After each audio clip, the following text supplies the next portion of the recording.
previously during the investigation. F.K. in the coffee. I knew I could count on it. Never fails. Ah, the perpetrator. Bit off Anna's tongue. Jackpot, Zach. A shame, but our old-time all-American sightseeing tour just came to an end. When purple fog covers our town, we'll all wander in hell, I fret. So says Mr. Stewart. Oh, well, there's an old story. Folklore. It's a fairy tale, to me. Something about a killer in a raincoat who appears on rainy nights. She had a red dress on. She was a goddess. It's starting to rain. I think this case may take a while. That. Don't you think there are a lot of good-looking women in this town? It's like heaven compared to the town we grew up in. Do you remember Liz? Prom queen? Elizabeth Scott Moore. She could be royalty with a name like that. But you know, she was like an actress from a B-movie, wasn't she? Bleached blonde hair, too much makeup, clothes showed off her cleavage, and that mole by her mouth. Say, Zach, were you with me back then? You know, that mole was made with makeup, right? We happened to be on the same bus once. I saw her drawing it on with makeup. I wasn't surprised, I guess. Just impressed that she would go that far to create that image. Do you remember that movie we went to go see that day? I'll give you a hint. It was the fourth in a popular series, and was produced by Menahem Golan's Canon Films. Figured it out, Zach? Think it over, then. Call it your homework until next time. This makes it your 6th time. To thank you for being one of our best customers. Today, you get the special service. Welcome to episode 15 of Deadly Premonition. I decided to start with a bit of conversation because every episode has its own conversation. And I decided to include this because, I'm not sure if it was meant for a different vehicle or if this is supposed to be saying how stupid she is. Because her sponge is nowhere near the car. Anyways, we are going to do actual...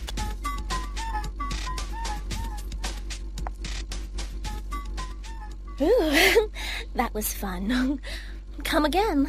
I'll give you the special service every time from now on. See ya!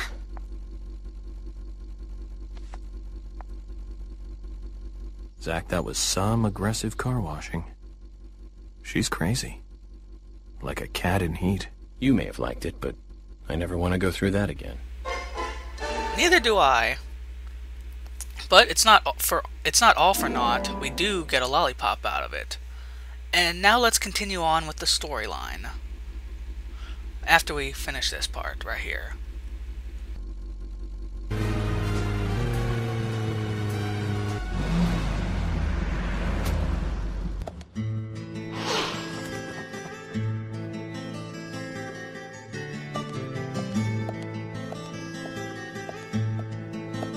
Emily, Mr. FBI agent made it here all by himself. George, Emily, sorry to keep you waiting. I'm going to talk to Diane alone. You two just wait out here. What the hell are you saying? I know, it's very rude of me. I know. But also very important. I always make sure that I meet with the important ones, one-on-one. Otherwise, it's difficult to sense the subtle reactions of the suspect. This is just how I do things, and I'd appreciate your understanding.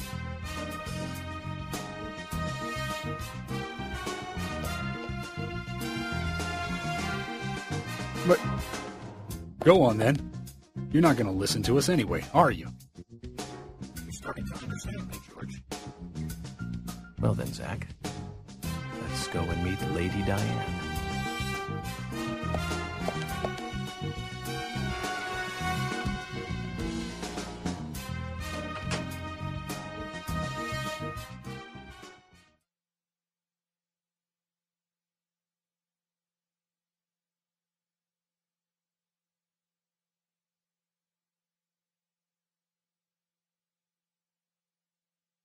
Hello? Hello?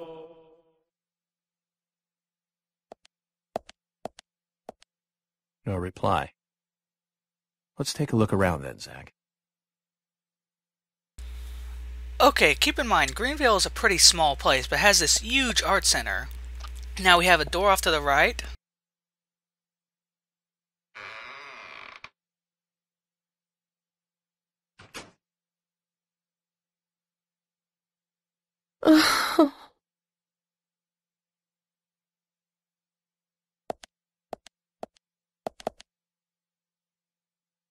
Hello, Olivia. Do you like art? Yes, I do. Well, I mean, I like trees. Trees. Okay. Ah, but I see because these are all tree paintings. Do you come here often then? Well, no. Just sometimes. I'm sorry, I really need to get back to the diner. Zach, she was lying about something. She said trees, not paintings of trees. She doesn't need to come here to see trees. There's tons of trees outside.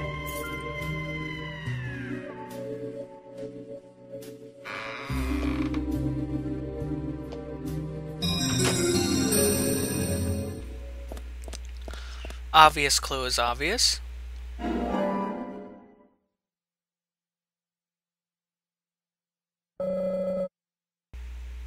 Let's go ahead and pick up the key as well. Now, Olivia's note there, her memo, is actually a clue about what we need to do next.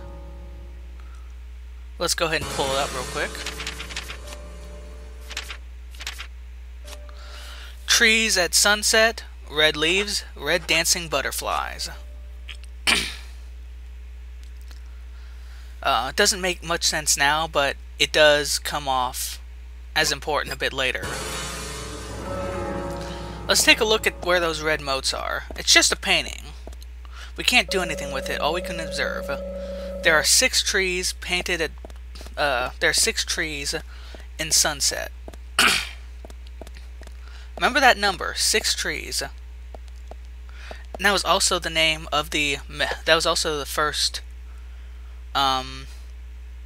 list on Olivia's memo. So we're gonna have to find the other 2 paintings, and they're spread out farther in the museum. There's no combat here. It's mostly just the mostly just trying to find out where these other pictures are. Now here's the way we have to go. But we do have the key. This is just to make sure that we can, you know, that we don't wander off course and miss Olivia's memo. But let's check out the... Oh, that's a weird looking structure. Let's go ahead and check that out. There's a huge tree motif in this art gallery. Pretty much every piece of art that I've seen in it involves trees. Let's check out this second floor real quick, and you can see more trees. Everything here is a freaking tree.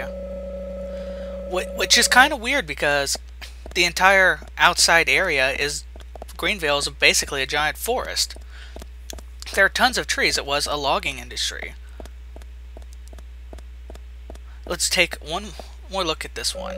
Trees at twilight. 6 trees bathed in a sunset glow.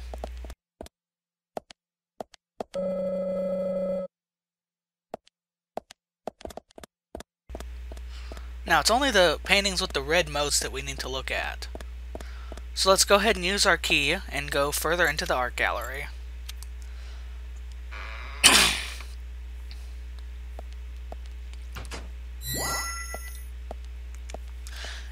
It has an awfully foreboding atmosphere for, you know, just an art gallery, doesn't it?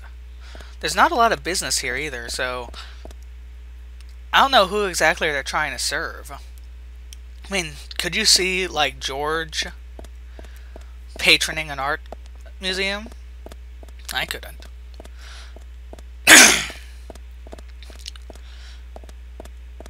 Now, I hate to bring this up again, but all the art here is related to trees. However, remember what Olivia's memo said. Autumn Leaves, a beautiful painting depicting 4 trees in reddish splendor. That was the second painting on Olivia's memo. God damn it.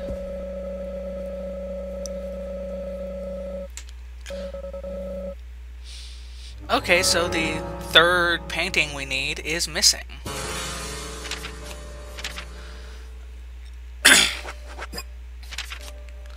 Trees at sunset, red leaves, dancing red butterflies.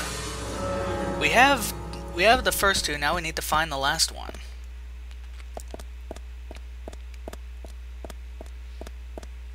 Over here is a key code, but let's first enter this doorway. Or let's check out the key code first. 3-digit number, 3 paintings on the memo. Pretty simple. We're going to need to find how many trees are on the last painting with all the butterflies on it. It's stored down here in storage, so let's go ahead and run our way down there. Nope.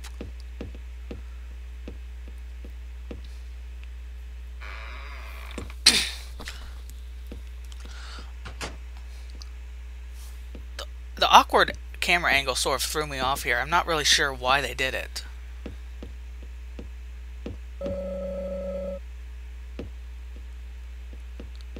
Nothing that way, nothing that way. But hey, want to destroy some public property? That's right, only 2 shots with the Magnum revolver to put it down. When we actually get to the next fight scene, I'm going to be using the Magnum revolver quite a lot. Even though it's not as fast as our infinite ammo SMG, it does put them down really fast. I don't know if this is normal for a art gallery, but this seems pretty sophisticated. What you do is you press these buttons, the wall slides out, and boom, the painting is inside protected. We want the one at the very end, right in front of the agent's honor here.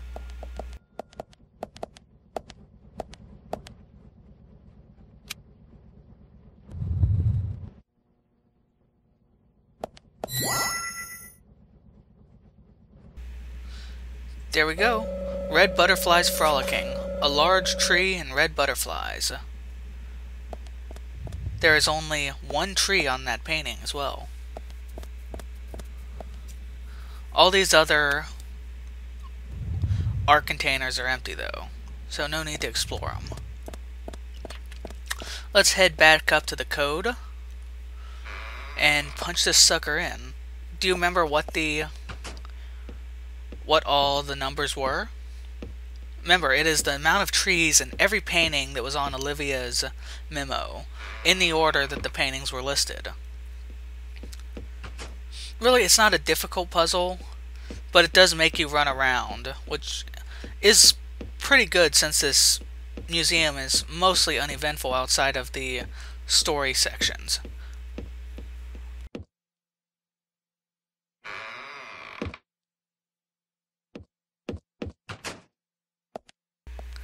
Alright.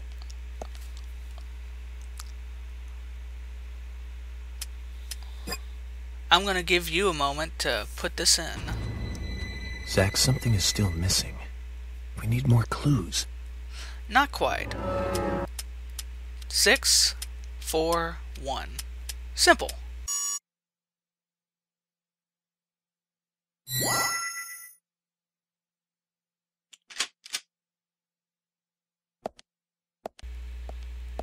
Now let's head into the door and see what awaits us.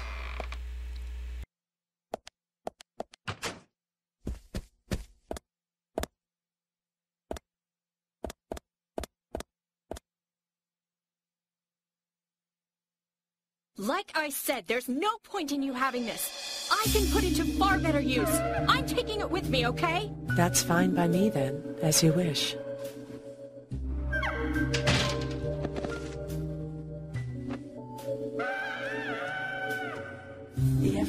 Agent, right? Just wait a moment, please. I'll be right with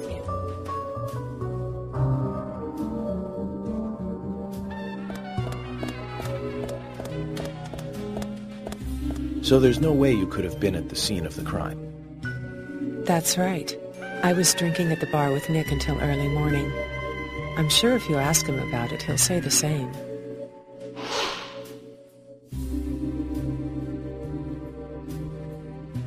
Very well. I'll be sure to do that. One other thing. That argument with Carol just now. She's always like that. She thinks of me as an enemy, always bickering at what I say. Is there any reason for that? Perhaps because someone she liked ended up with me in my bed? Well, that would explain it, yes. If I may be so bold, who was the lucky man? Oh, I sleep with anyone I wish. Anyone I prefer to sleep with. I guess she had her eye on one of them, but I don't know who it was exactly. I could sleep with you, if you like. I'm flattered by your offer, but I don't think that would be appropriate. You're exactly the kind of woman a man in my job should never get involved with. Isn't that a shame, darling?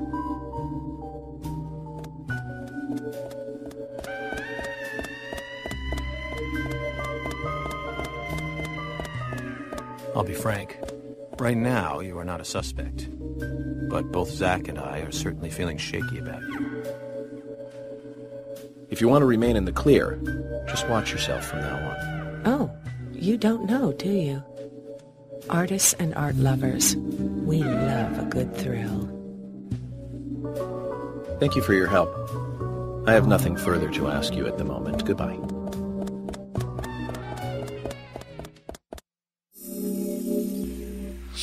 And that brings us to the end of Muse's Gallery.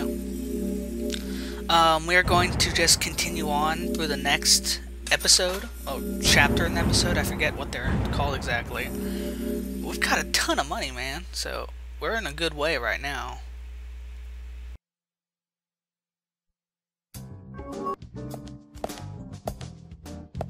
I had a chat with Diane. She said she was at the bar drinking with Nick at the time of the murder. We need to confirm her story. Let's talk to Nick at the diner. Very well, Agent Morgan. I have to head back to the department and clear up some paperwork. Go with Emily to the A&G diner. Okay, then. I'll show you the way. The diner's open from 9 to 2100. Just as we suspected, Zach. Diane is the key to this case. I have a feeling she will lead us right to the criminal.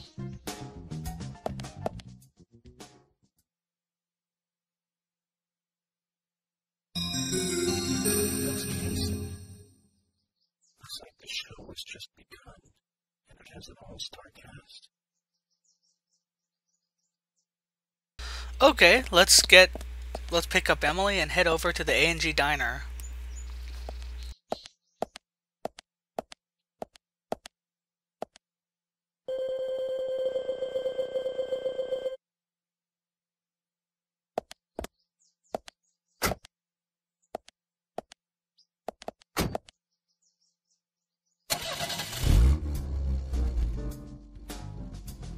Emily, do you know a man named Forrest Kaysen?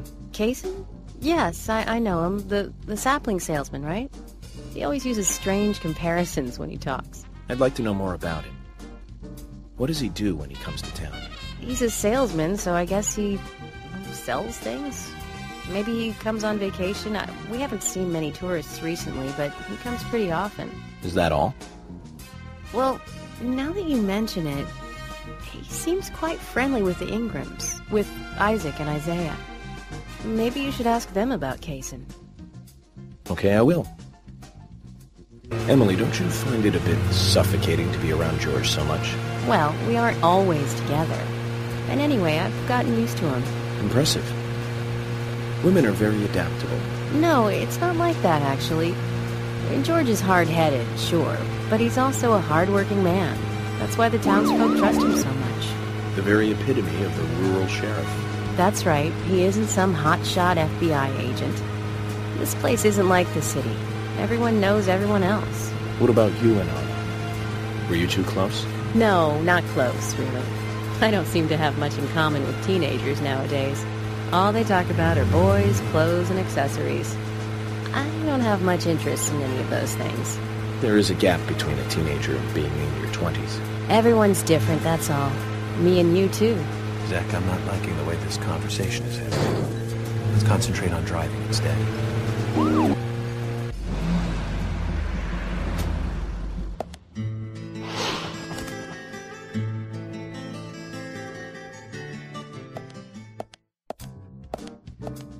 The A&G Diner. Wonder what the A and G stand for. Any ideas, Emily?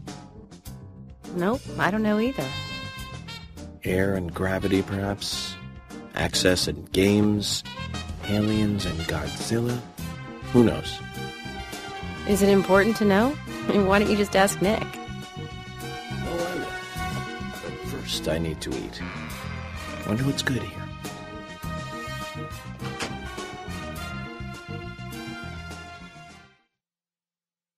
Alright, brace yourself for the Sinner's Sandwich. Welcome, Mr. Agent. Hi, Olivia. Let me have your special for today. And some fresh coffee. Our special today is turkey. A turkey and gravy sandwich. Sound good? Oh, perfect. Emily, you eat something too. It'll be on the FBI. Okay, then. I'll go all out. I'll have the T-bone steak. I usually can't order it because it's a little too expensive.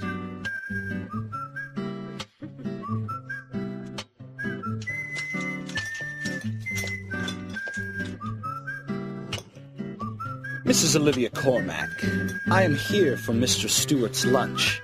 If it is ready, I'd thank you a bunch. Yes, of course. Just a moment. Here you go. The usual. 1 turkey, strawberry jam, and cereal sandwich. Sounds like the sinner's sandwich. Self-inflicted punishment to atone for past sins. He's setting an example. Mr. Francis York Morgan, you should try this wonderful lunch. It's more than a delicious, tasty crunch. So says Mr. Stewart. No, that's fine. I've just ordered my own lunch.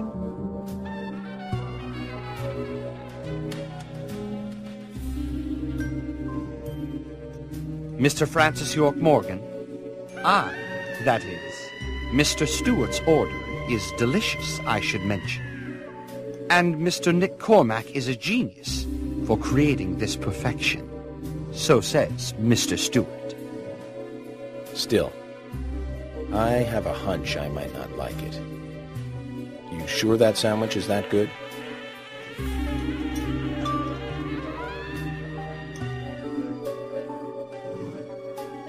Mr. Francis York Morgan, making decisions based on intuitions is always a sign of bad FBI agents. So says Mr. Stewart. Harry, you're right. I'll give it a try.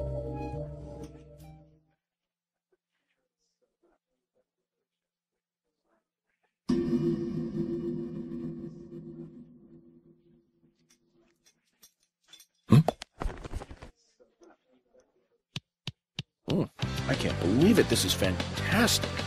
It's really good. Olivia, I'm sorry, but can I change my order? I'll have what Harry is having.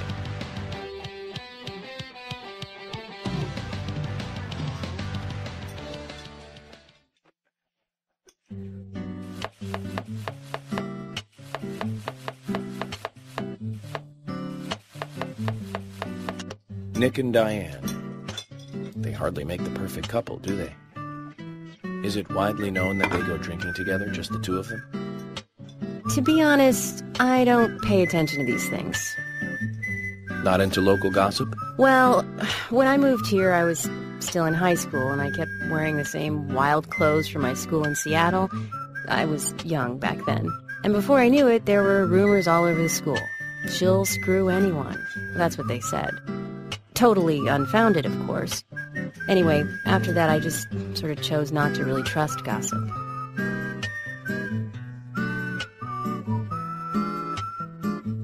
I get where you're coming from.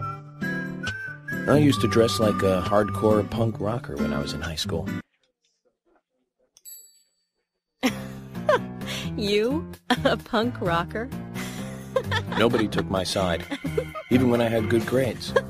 People rejected me just because of what I wore. I was young back then, too.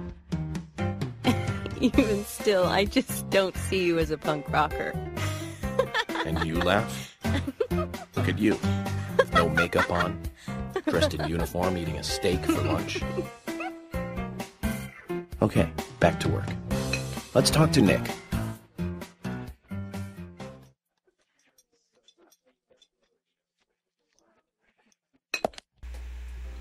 Alright, that brings us to the end of this episode of Deadly Premonition. Thank you for watching, and have a good day.